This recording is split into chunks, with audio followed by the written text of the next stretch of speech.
What's going on, everybody? Please, before I begin, take a quick second, hit that like button and hit that subscribe button.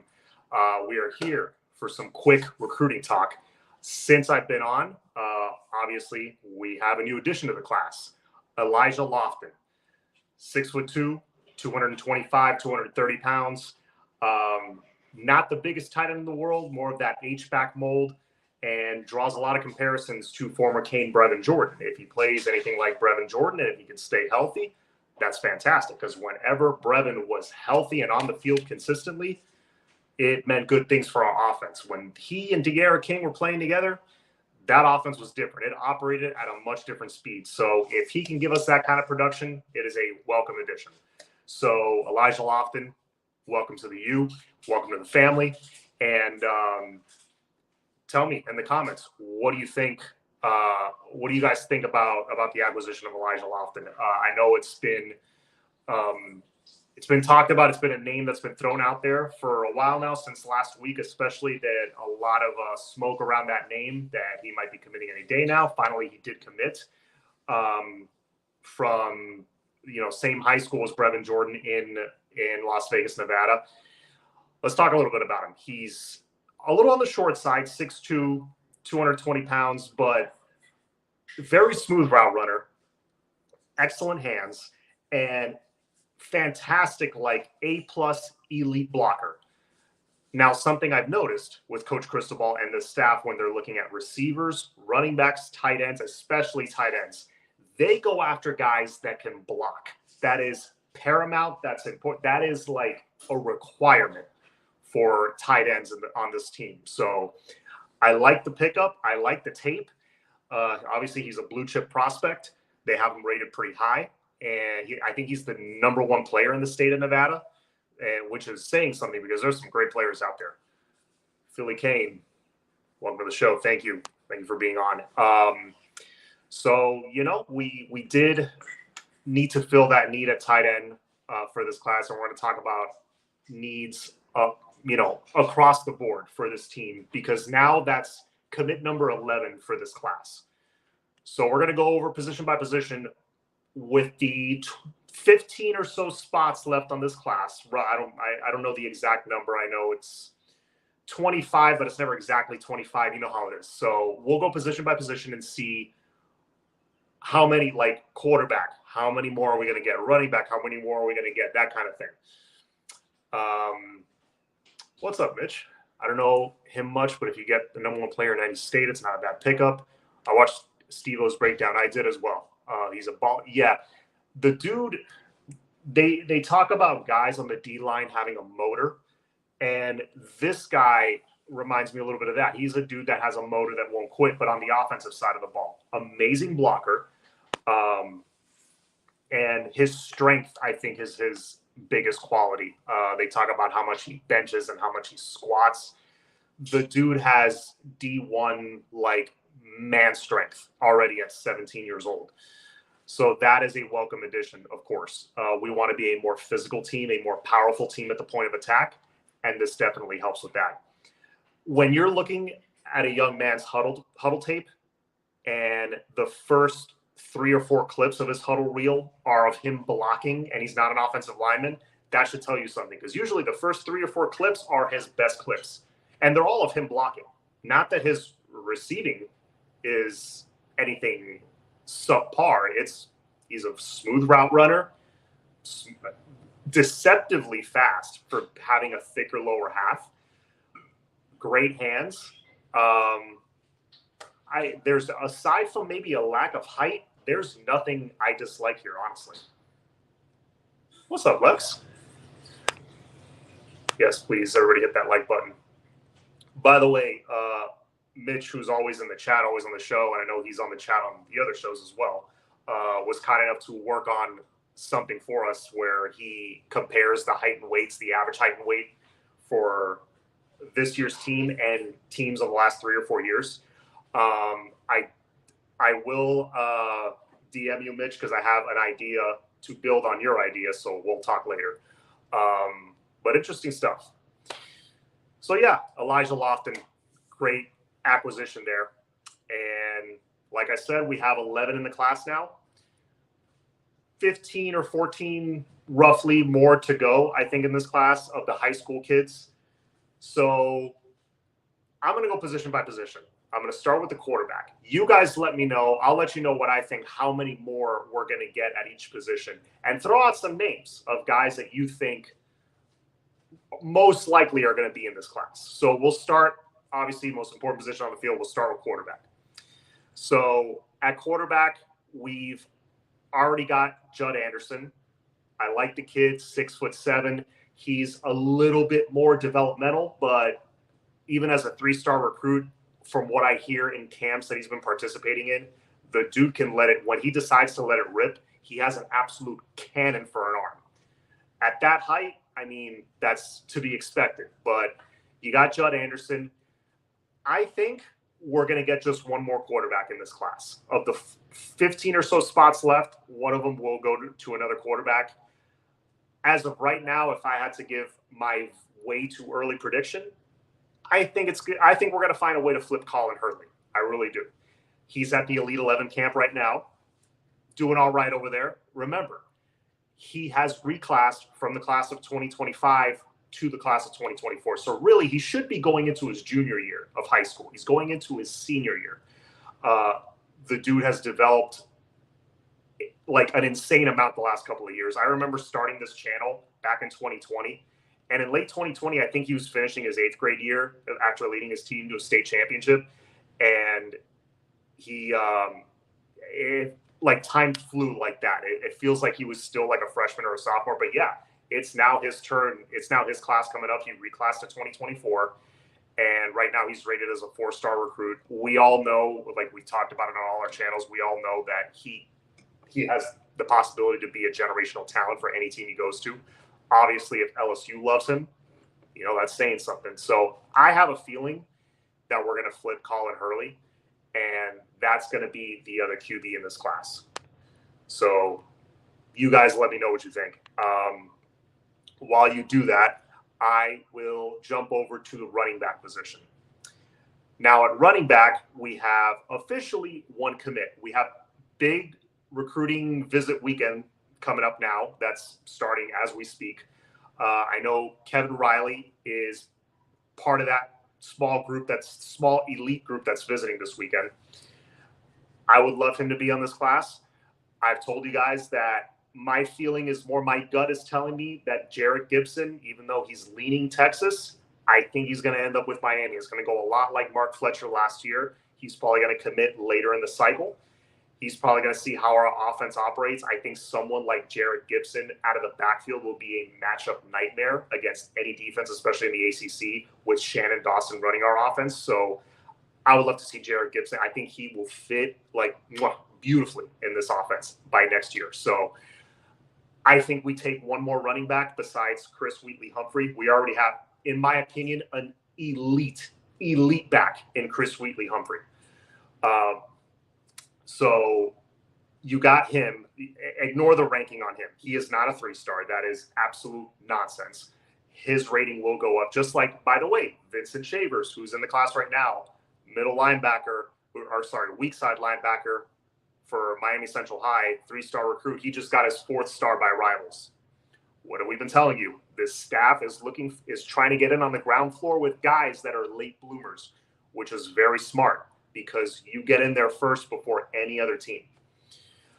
So Chris Wheatley-Humphrey, elite back there with elite game-changing speed. You add Jarrett Gibson right there, I'm good. All right. Sorry, just catching up on the chat here. I would love Trevor Jackson paired with Judd, honestly. Trevor Jackson would be a nice one. Yeah, no, there's a lot of great prospects out there. Obviously, some guys that we're trying to get in the class or even trying to flip. Hairston is someone I really liked, but like I said before, I don't want 2 guys that are developmental. I don't want 2 projects, even though I think they both have bright futures. But I'd rather get one developmental guy and one guy that might be a little more game ready. Even though Colin Hurley's very young, I think for his age, he's so polished. That's just my opinion. CB Jamari Howard, he's 6'3". We'll get to the cornerback position. Let's go back to Mitch. So I'll do Bama's tonight. Their website compared to ours is actually garbage and not impressive. So we'll take a bit. When you get to O-line, who is your stud in this cycle? I'm talking O-line next.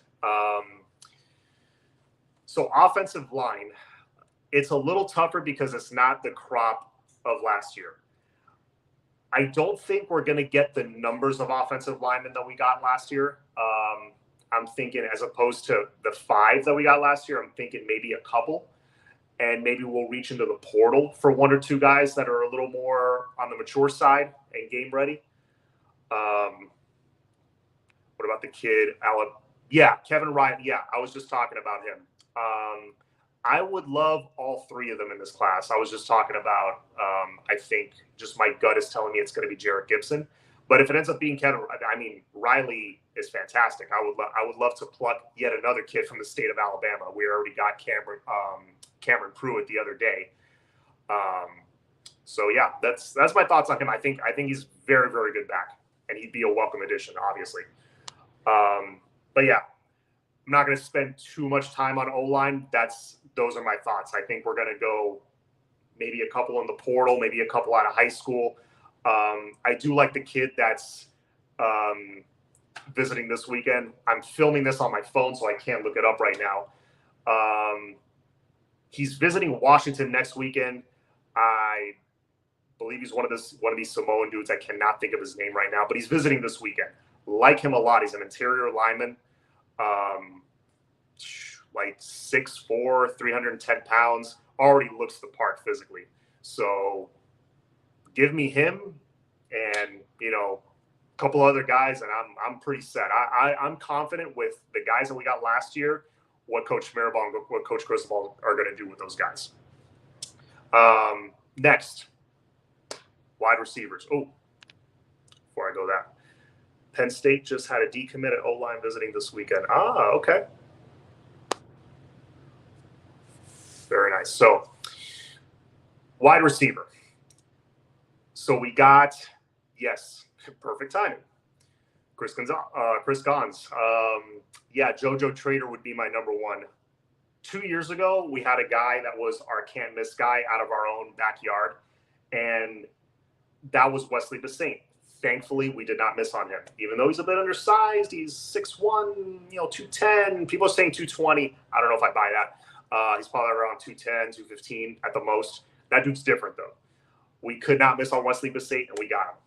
This past year's cycle, the can't miss guy out of our own backyard was Ruben Bain. We got him, thankfully, from the same high school. This year's guy that it's a can't miss dude out of our backyard, JoJo Trader. Hands down. I mean, if you watch his tape, the thing that stuck out to me about JoJo is he has hands like damn flypaper. I mean, the ball touches his fingertips and it doesn't move. There's no bobble. There's no juggle. The ball gets near his hands, he's catching it. That's what stuck out to me with his tape. I've yet to go out and see him live in a game. I would love to, because that team at Chaminade that he's on is ridiculous. I got to get in touch with Flo and see if we can catch 1 or 2 games. But yeah, JoJo Trader would be at the top of my list. Literally get him and anybody else and I'm good. And looking at as far as team needs, we already got Chance Robinson. Getting an elite guy like JoJo just in case Chance decommits, I would give it an 80% chance he doesn't. I feel relatively confident he sticks, but in today's day and age, Chance might flip. It can happen. I hope he doesn't, because Chance plus JoJo, I'm set. Set it and forget it. But I'm thinking we're going to take, only because we went out and got Tyler Harrell in the portal. He's probably going to be a one and done, especially if he plays well. With his speed, he's probably going to go to the league next year. He's probably going to go be at least a mid-round draft pick, maybe a third, fourth rounder, depending on how he performs. He might even be a second rounder. So Tyler Harrell's probably gone after this year. Then you got this young man. Shamar Kirk.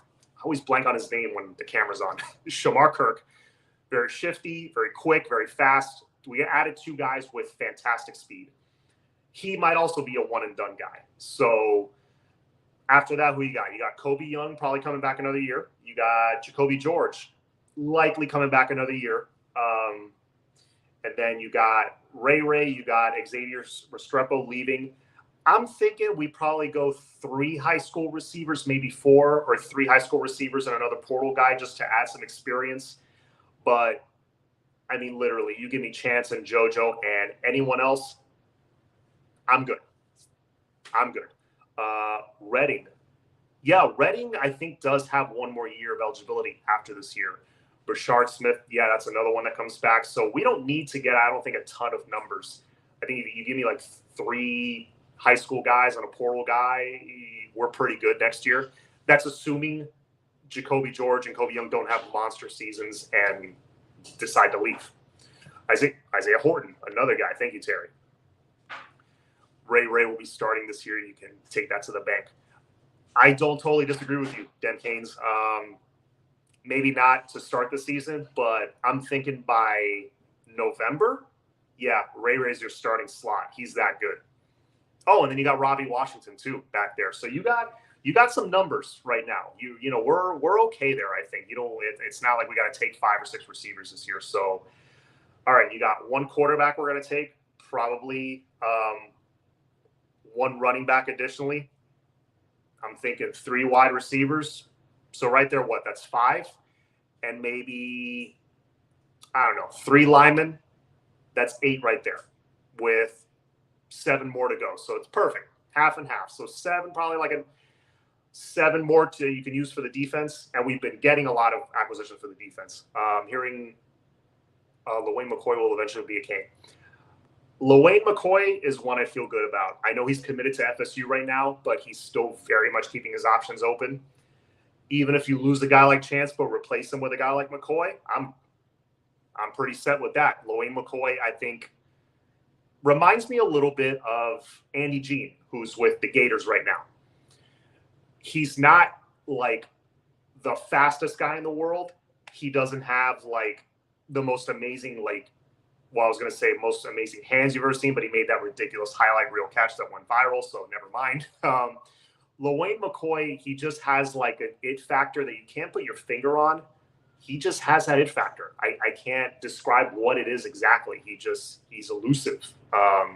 He's got that swag, that Kane swag. So yeah, imagine all 3: Chance, JoJo, and LaWayne McCoy. That's stupid. That's ridiculous right there. We taken 5 D linemen. Yeah, I can see that. Maybe 4. With the 7 or so, maybe 8 spots that we got left with the guys that I just said. And like we might not be taking a lot of numbers at O-line. We might take 2 for that reason, to leave spots open for D-line. So let's say we do that. 5 spots for the D-line. Who are we going after? This is the most fun one. You got Justin Scott, Dylan Stewart, Aiden Breland. Who else am I? David Stone. I know I'm missing like 2 or 3 other guys. Throw them in the chat. But Miami's making great strides with all of them.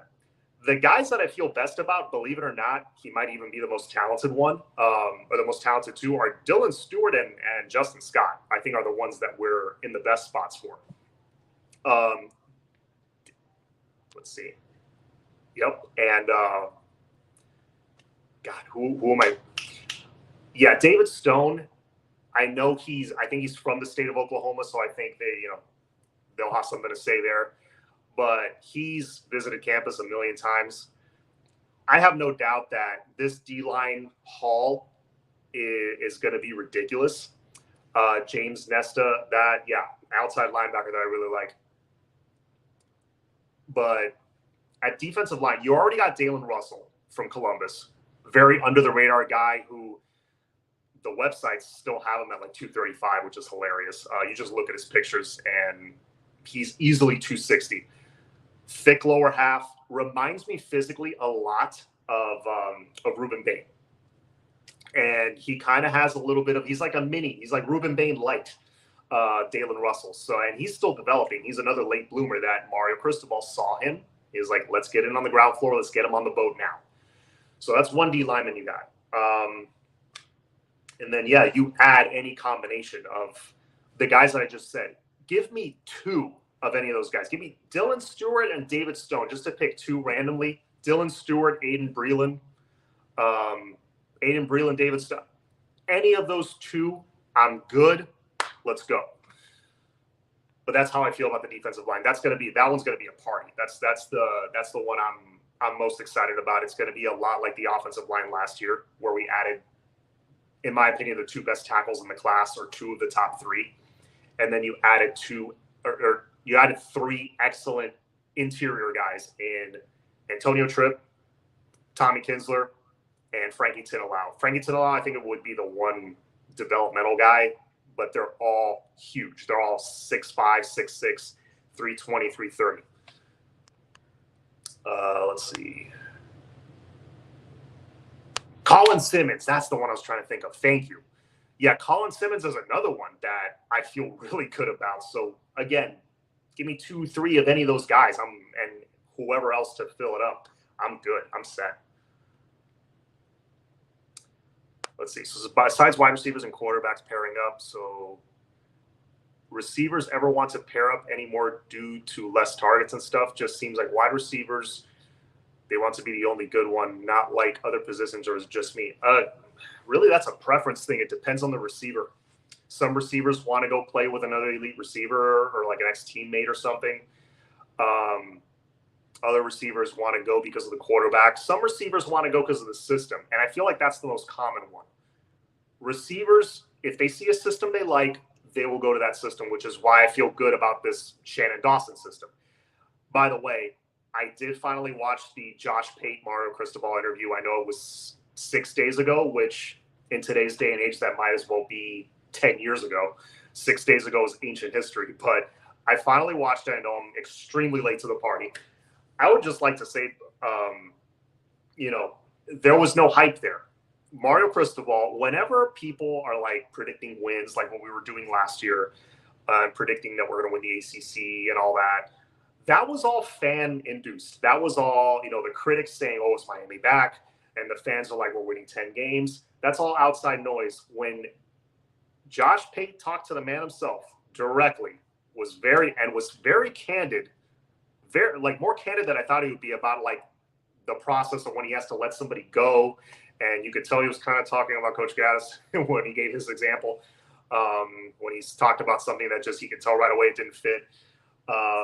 It was all great stuff. There was no hype. There was no fluff. I thought Cristobal just gave it raw and real, but confident. He was like, we are going to turn this around. We're going to put in the work. It's going to take time. It might be painful at first, but we're going to put in the work, and we're going to turn this thing around come hell or high water. To me, that's not hype. That's just a man who's confident in his ability and what he's committed to doing.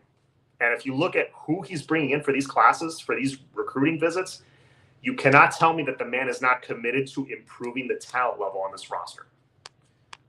But anyway, all that to say, I know Josh Pate dropped another interview today. I have to watch it, of when he talked to Coach Shannon Dawson. It's like a 28-minute, 30-minute interview. I have to go watch it. Nesta and Pruitt. Yeah, let's go to linebackers. So you got Nesta and Pruitt.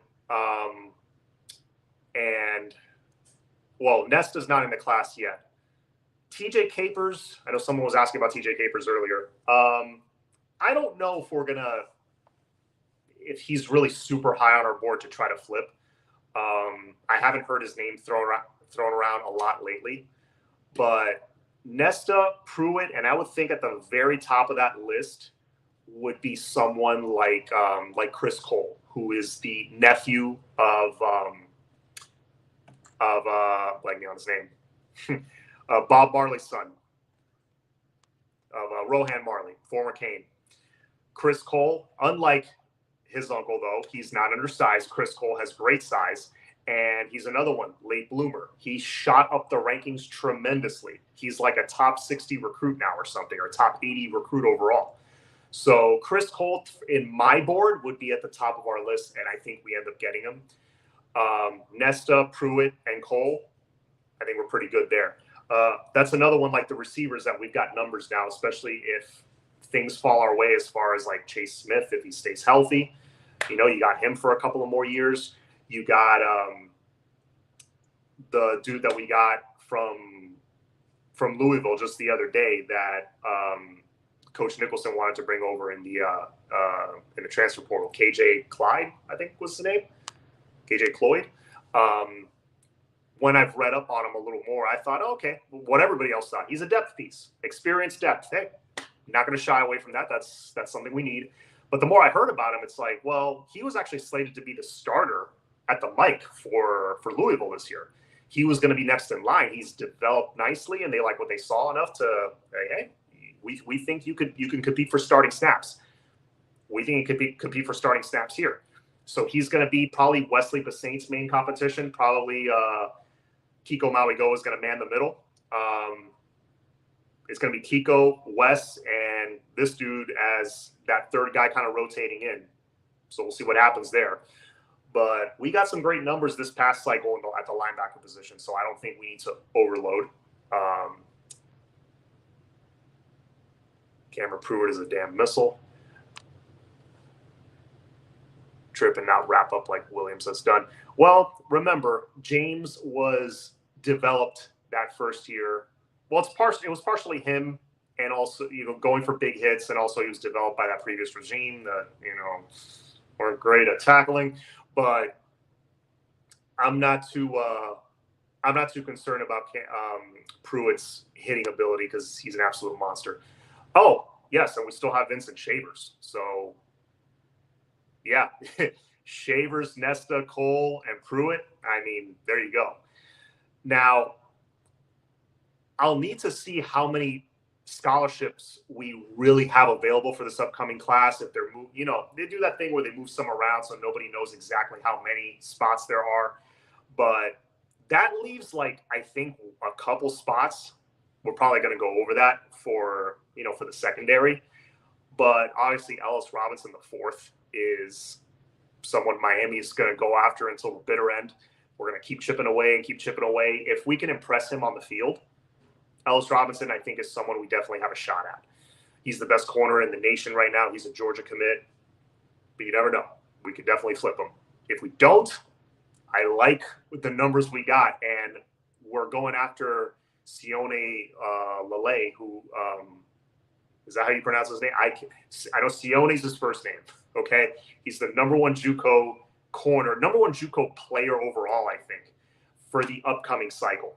I know we interviewed his teammate, Demetrius Freeney, who's now on board and has 3 years of eligibility left. That is huge. You got Jadais Richard, who's got 3 years of eligibility left. Again, huge. So, I don't think it's panic mode at the cornerback position. I don't think we need to overload, but we can kind of, cherry pick and, sniper 1 or 2 elite guys into this class. But I know Sione, I think, is for the upcoming cycle. So, because according to what Demetrius told us, he does have 1 more year.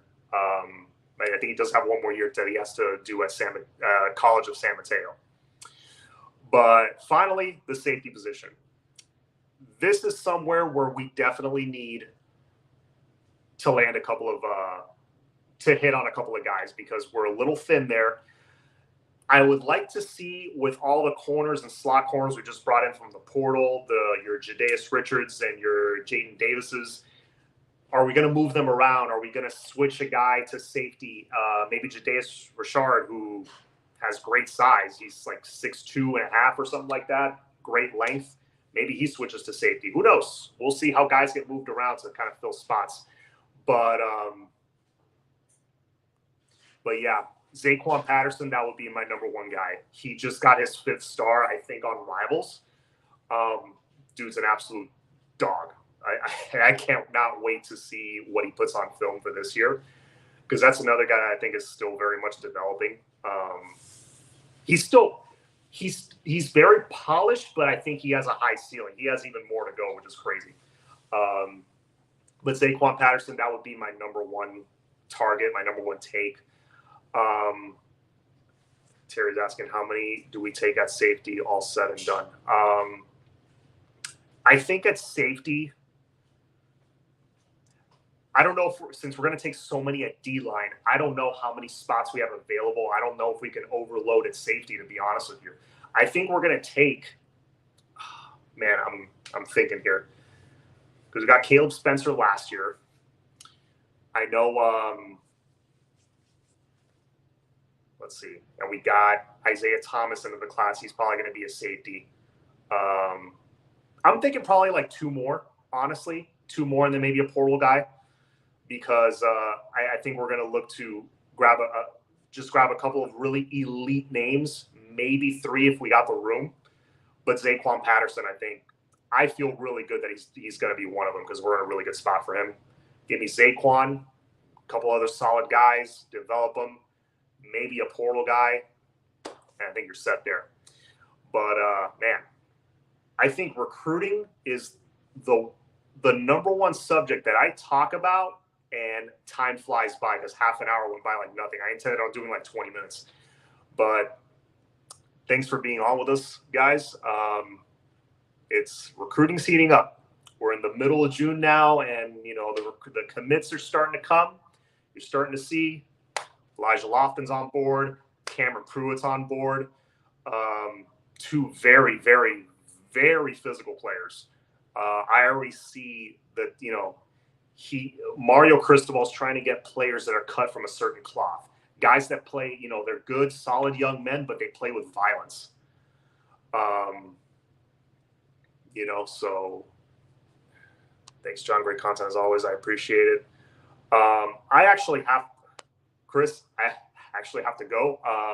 Next video, I will give you my thoughts on Jamari Howard and Charles Lester. And there's more guys that, if I do a deeper dive on who's out there and who's available, I just kind of gave my quick, I want to get this guy and this guy, and okay, next position. Next one, I'll do a deeper dive, but next time. Thank you, sir. Like I said, I got to go eat, but go Canes. Have a good night, everybody.